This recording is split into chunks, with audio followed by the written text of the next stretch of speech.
Salut à tous, bienvenue pour cette nouvelle vidéo, une vidéo qui poursuit notre travail sur les différents tableaux de maths. Voilà, celui qu'on va voir aujourd'hui, c'est ce qu'on appelle le math Deso. Voilà, je vais reprendre pour m'aider un travail qui a été fait par Miguel Illescas, et vous allez voir qu'en fait, à partir de ce math qui semble très simple, voilà, que beaucoup connaissent parce qu'on le montre assez rapidement vu que c'est le plus rapide. Ici, à l'écran, vous avez la partie la plus rapide qui soit, hein, c'est-à-dire donc F3, E6 ou E5, et ensuite sur G4, le fait d'avoir ouvert la diagonale E1, H4 et affaibli cette diagonale permet Dame H4, échec et mat. Ça, c'est la variante la plus simple et c'est le mat le plus rapide. Du côté des blancs, eh bien, on a E4, F6, D4, G5 et Dame H5. Donc, du côté des blancs, c'est exactement le même mat, mais il intervient au troisième coup. Voilà. Maintenant, ce qu'on va voir, c'est au sein d'ouverture, le fantôme de ce mat va intervenir et va permettre quelques combinaisons. Ce qu'on va voir maintenant, c'est sur D4, F5, qui est caractéristique de la défense hollandaise, on a une petite séquence de coups qui est assez intéressante. Ici, sur fou G5, on a H6. Et là, en fait, bon, si vous réfléchissez, hein, c'est souvent le cas de l'autre côté à l'aile dame, souvent avec un fou qui est en B5, on vient faire A6, il vient en A4, on vient faire B5, il vient en B3, et si on a un pion qui était en C5, il suffit de pousser en C4 pour prendre ce fou. C'est un grand classique. Ici, sur H4, eh bien, en réfléchissant, vous voyez qu'ici, sur la poussée G5 et sur la poussée F4, il semblerait que le fou est perdu. Fou G3, et là les noirs se disent, c'est bon, c'est gagné. Ici, on a F4, et le fou est enfermé. Seulement ici, sur E3, eh bien, il se trouve que sur F prend G3, eh bien, on a de nouveau le mat des sauts. Donc, c'était le saut qui croyait prendre le saut, en fait. Donc ici, dame H5, pareil, un affaiblissement. Et ça permettait, dans la variante, en fait, ici, de gagner un pion. Effectivement, si les noirs s'aperçoivent qu'il va y avoir échec et mat, ici, ils peuvent jouer cavalier F6, E prend F4, G prend F4, fou prend F4.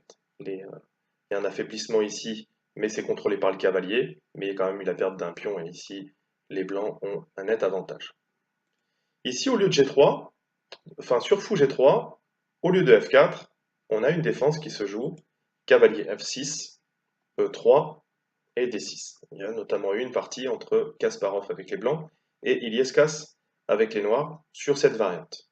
Voilà. Donc c'est un début qui est joué.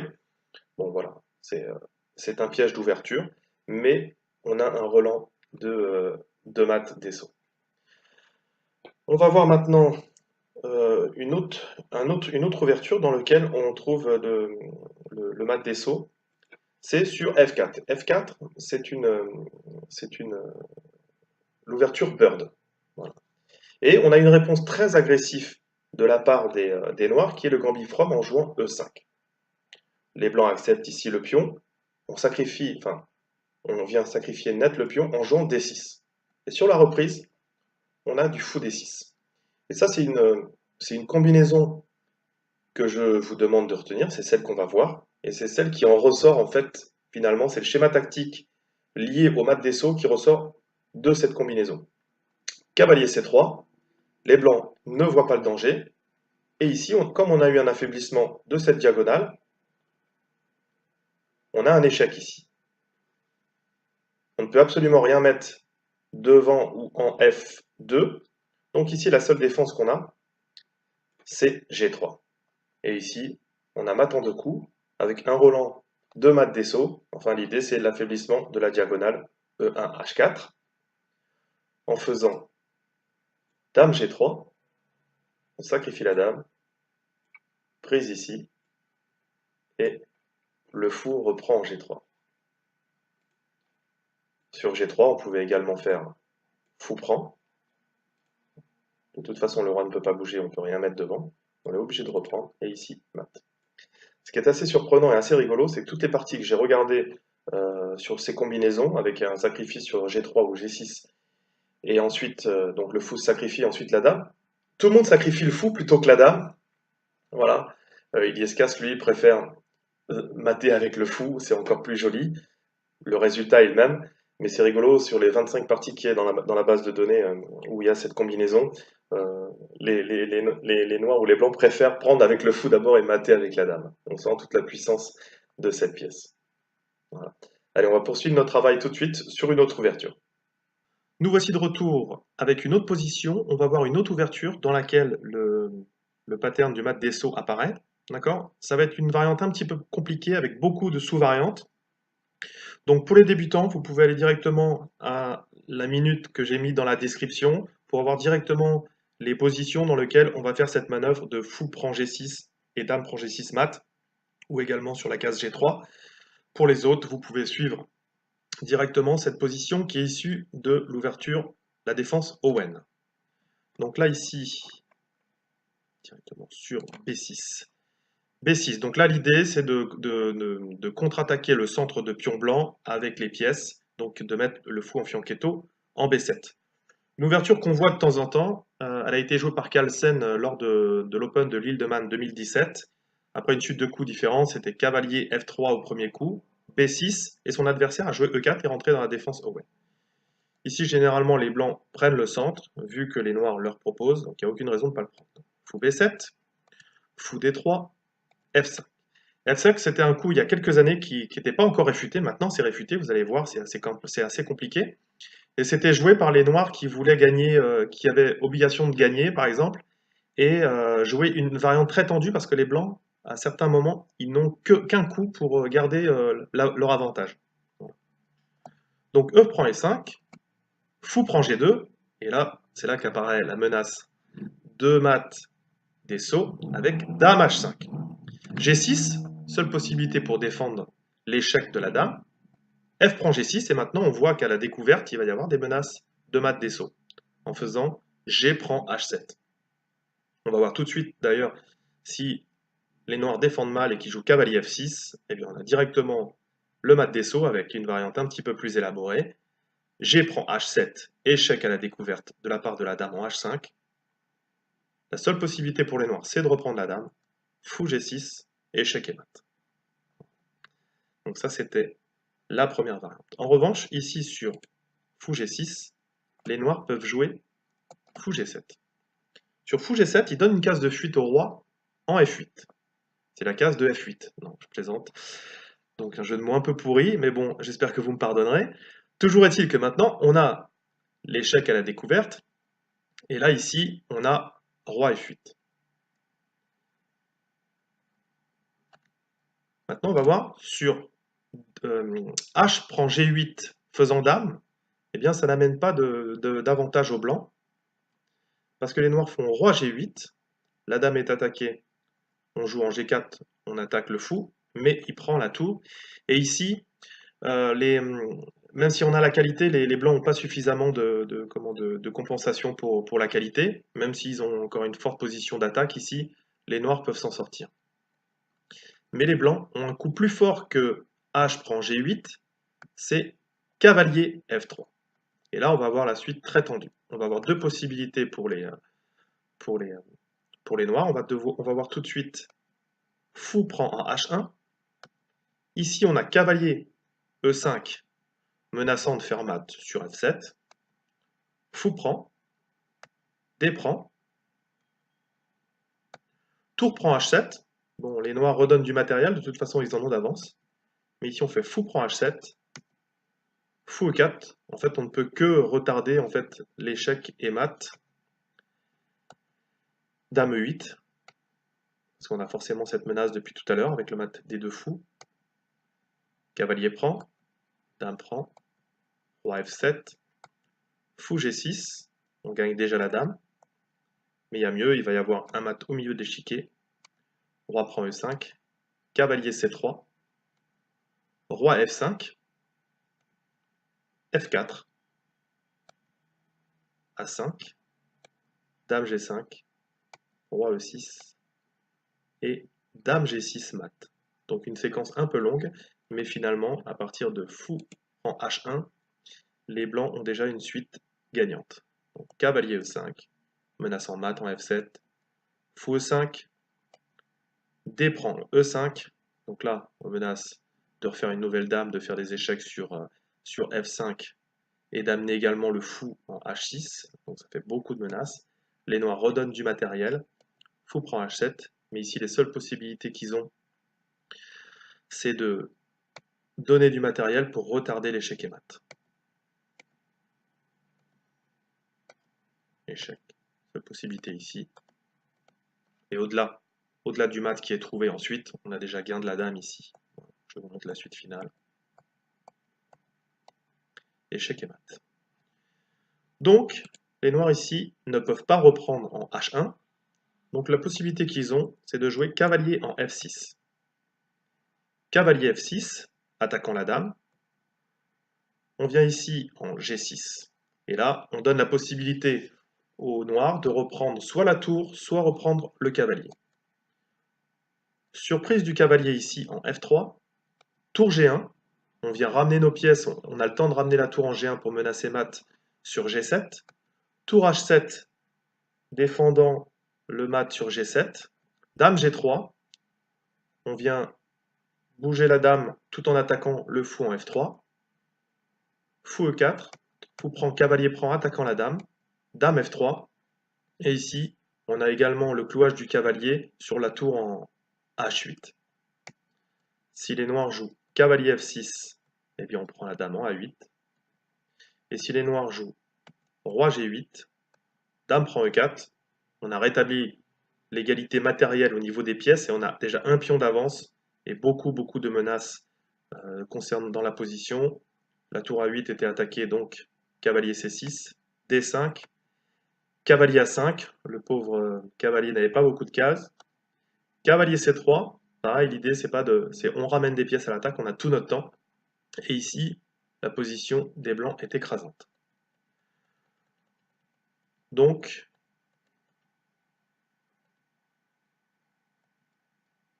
on avait vu cavalier F6, dame G6, et on vient de voir cavalier fou F3. Par contre, sur la prise de la tour, ici, il y a quand même une tour, eh bien les blancs ont une séquence avec fou H6, tour prend en H7, cavalier G5 menaçant mat en F7. Donc ici sur roi G8, eh bien on vient prendre le cavalier. Cavalier E8 pour empêcher le mat sur G7. Cavalier G5, réitérant les menaces de mat sur F7 et sur H7. Fou D5. Cavalier C3, on vient ramener encore du matériel. Et là, les noirs n'ont plus que le sacrifice de beaucoup de matériel pour retarder seulement le mat. Roi F8. Fou G7, cavalier prend. D5, on vient faire une interception de la diagonale du fou en C4. E6, roi H8, roi E7, dame prend G7, roi D6 et cavalier G en E4, c'est échec et mat. On va voir ce qui se passe sur, au lieu de roi, ici on avait vu roi G8. Au lieu de ça, on va faire fou prend directement en H6. Cavalier échec, prenant la tour. Le cavalier prend. Dame H6, échec. Roi F7. Dame H7, échec. Roi E6. Dame G6. Roi D5. Cavalier C3. Roi D4. Quand le roi commence à se balader comme ça, c'est toujours assez dangereux, on va dire. Dame G5. Et le mat en 2 est imparable. Cavalier C6. Et cavalier B5, mat. Donc dans les deux cas, la prise est impossible. Donc ici même sur fou G7, voilà, et roi F8, la seule possibilité, la meilleure possibilité, c'est de jouer cavalier F3. C'est le seul coup. C'est pour ça que la suite est tendue. Et ensuite, sur les deux variantes, fou prend le cavalier, fou prend la tour, on a une position avantageuse pour les blancs. Donc ce coup est réfuté. Mais le coup est réfuté, mais au tout départ, sur F5, on a ces menaces de mat d'assaut, avec ici G6, et sur, si par exemple, cavalier F6, c'est là qu'intervient directement le mat d'assaut. Je prends H7, cavalier H5, fou G6. Donc n'hésitez pas à faire pause, à revenir en arrière, à jouer la position sur l'échiquier, essayez de vous dire, il y a plusieurs coups peut-être que j'ai zappé, mais à chaque fois il y avait des menaces, on récupérait du matériel. Le but de cette vidéo, c'est pas d'analyser juste cette variante, c'est vous donner les patterns pour le fameux mat d'assaut. C'est pour ça que maintenant on arrive directement aux prochaines positions. Je vais vous donner 4-5 positions de parties réelles qui ont été jouées, dans laquelle on a eu la manœuvre fou prend en G6 et dame ensuite reprend pour faire échec et mat, ou l'inverse. Allez, à tout de suite. Cette position est issue d'une partie entre Pham et Nguyen, donc qui a été jouée en 2000. Donc ici on a la configuration toujours avec l'affaiblissement de la diagonale E8 et H5. Mais ici si on se précipite et qu'on fait dame tout de suite, échec, le roi a une case de fuite ici, donc ça serait pas mat. Effectivement, si on prend ici si on met G6, bon, bah ici par exemple, rien que ça risque de gagner un petit peu de matériel. Ok, donc ça serait correct comme coup. Mais ici, au lieu de jouer dame, donc H5 directement, on vient gagner un temps en faisant cavalier prend en E6, on gagne un temps sur la dame, et on contrôle la case de fuite en F8. Donc ici, la dame s'en va, et là, c'est en place. Dame H5, G6, fou G6, H prend G6, dame prend G6. Les cases de fuite aussi, la case D8, la dame l'avait évacuée, mais c'est pris également par le cavalier. Okay. Donc, cavalier E6, menaçant de gagner la dame, dame B6, dame H5, G6, et là on aurait très bien pu sacrifier la dame ici, avec un superbe échec et mat, avec le fou en G6. Allez, tout de suite, une position supplémentaire. Dans cette position issue d'une partie entre Marello et Makarioban, jouée en 2005, ici on a un affaiblissement donc de la case F2 autour du roi blanc. Je vais vous mettre du côté des noirs. Voilà, excusez-moi. Donc ici on voit un affaiblissement de la case F2, mais seulement si on commence à faire le sacrifice ici sur G3, le roi peut fuir en D1. Et bien ici on joue un petit coup intermédiaire. Ici on vient attaquer, comme la colonne A est ouverte, on vient attaquer la dame en B3. Et en faisant ça, la dame qui ne veut pas être prise s'enlève. Mais du coup, on vient contrôler la case D1.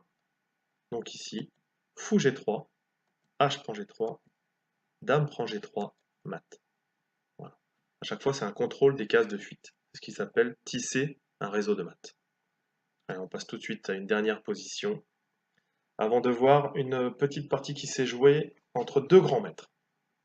Dernière position, pour vous montrer également un coup caractéristique pour déclencher la faiblesse sur F7. On a souvent dans pas mal d'ouvertures, dans la Lequine, un sacrifice du pion sur E6 pour créer justement ces faiblesses autour du roi. Ici, en sacrifiant le pion ici, les noirs se disent bon, j'ai mon cavalier d'attaquer, si je bouge mon cavalier quelque part, il va y avoir un échec intermédiaire de la part des blancs, et du coup je vais être déroqué. Et souvent, bah, même si là en l'occurrence c'était le mieux d'être déroqué, en faisant peut-être cavalier E5 pour attaquer les deux pièces en D3 et en F3, mais ici ils reprennent. Et du coup ils ne voient pas le danger encore. Ici on a le roi qui n'a pas de case de fuite, affaiblissement de la diagonale E8, H5, ici dame H5, G6 seul coup, fou G6, je vous le dis, les gens préfèrent faire mat avec la dame, dame G6, échec et mat. Voilà. Donc la manœuvre ici, souvent, de sacrifier le pion qui est en E5 en E6, justement pour affaiblir cette grande diagonale. Maintenant, on va voir le fantôme de ce mat des Sceaux dans une partie de grand maître. C'est parti. Donc nous allons suivre maintenant une partie qui s'est jouée entre Nune et Georgiev en 1988 au tournoi prestigieux de Linares. On va voir, c'est issu d'une partie d'une défense caro-cane. Donc E4, C6, D4, D5, cavalier C3, D prend E4, cavalier en E4. Donc là ici, les noirs ont généralement deux développements. Ils sortent le fou généralement ici sur F5, et après cavalier G3, le fou revient ici. On peut avoir des attaques sur la colonne H, mais ici, le grand maître jouant les noirs ici décide de faire cavalier en D7. L'idée, c'est qu'il veut sortir le cavalier en F6 sans avoir le doublement des pions. Mais ici, Nune joue une idée originale avec cavalier G5. L'idée sous cavalier G5, c'est comme ici on a une attaque sur la case F7 et qu'ensuite on pourra potentiellement avoir du fou C4. L'idée, c'est de gêner le développement de ce fou en C8. D'accord? Si on joue la carocane à la place de la française, c'est souvent pour développer justement ce fou. Et ici, ce coup vient un petit peu gêner le développement de ce fou ici et oblige à terme à jouer E6. Mais ici, un coup de développement comme cavalier vient ici était bon. C'est ce qu'il aurait dû jouer s'il avait pensé au coup qu'allait jouer Nune. Ici, il veut chasser le cavalier en H6. Et ici, il y a un petit coup tactique. Vous pouvez essayer de faire pause. Vous pouvez, pardon, faire pause et essayer de trouver la tactique ici. Allez, je vous aide avec l'ombre du mat des Sceaux en arrière-fond. Donc ici, eh bien, le roi, bien sûr, n'a pas de case. Donc, l'idée, vous avez peut-être pensé au sacrifice ici sur F7. Donc, c'est peut-être des parties qui peuvent être jouées en blitz. Mais ici, le coup qui est joué, c'est cavalier E6. Et ici, en effet, sur la reprise ici en E6, eh bien, tout est en place directement avec un Dame H5 échec, seul coup G6, et Dame prend G6, échec et mat.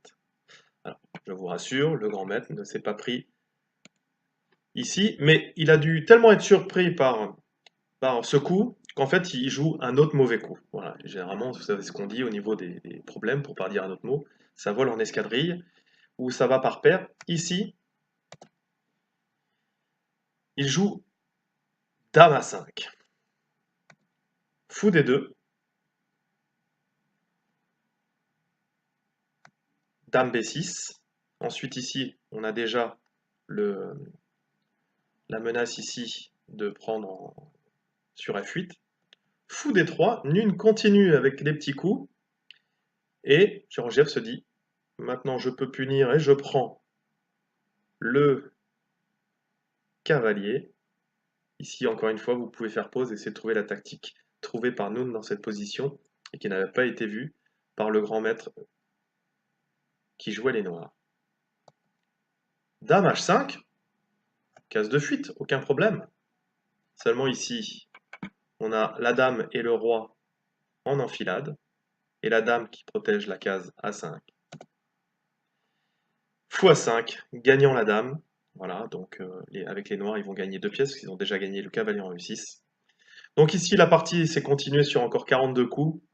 Je pense que le grand maître avec les noirs devait pas être très très bien. Donc ici, il a continué à se battre, etc. Mais bon, voilà. Ça veut dire que les menaces de ce mat des sous, des sceaux, ou le mat des fous pour les Anglais, en tous les cas, ça peut rendre fou ici, ça c'est clair. Voilà. Donc j'espère que vous avez apprécié cette vidéo. Un pattern de maths tout simple qui en fait amène quand même des connaissances pour mieux jouer aux échecs et trouver des combinaisons tactiques dans vos parties, dans vos propres parties. En attendant la prochaine vidéo, travaillez bien. Je vous rappelle la page Facebook, Twitter également. et bien sûr le site internet où vous retrouverez toutes ces vidéos, www.chesstrainer2000.com. Travaillez bien et à bientôt. Ciao.